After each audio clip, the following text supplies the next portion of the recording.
Hello friends, आप सबका बहुत बहुत स्वागत है हमारी आज की न्यू टेक वीडियो में। फ्रेंड्स, आज की वीडियो में बात करने वाले हैं कि दोस्तों आप अपने Samsung Galaxy M17 5G phone में दोस्तों जो है रिंगटोन कैसे सेट कर सकते हैं, रिंगटोन कैसे चेंज कर सकते हैं, आज की इस वीडियो में बात करने वाले हैं।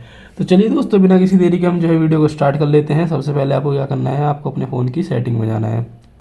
सेटिंग में जाने के बाद दोस्तों आपको यहाँ बहुत सारे ऑप्शन और सेटिंग शो हो रही है। तो सिंपली आपको क्या करना है, यहाँ पे एक ऑप्शन देखने को मिलेगा sound and vibration. Sound and vibration पे क्लिक करना है। क्लिक करने के बाद यहाँ दिख रहा होगा रिंगटोन। रिंगटोन पे क्लिक करना है और दोस्तों यहाँ से अपने फ़ोन में जो है कोई भी रिंगटोन चेंज कर सकते हैं। तो मैं ये वाला लगा देता हूँ। आपको सिंपली ऐसे क्लिक करके जो है बैक आ जाना है, जिससे कि आपके फ़ोन की जो रिंगटोन है वो चेंज हो जाएगी या सेट हो जाएगी। और दोस्तों इसी प्रकार से आप जो अपने फ़ोन में सिम टू की रिंगटोन भी ऐसे इस प्रकार से चेंज कर सकते हैं।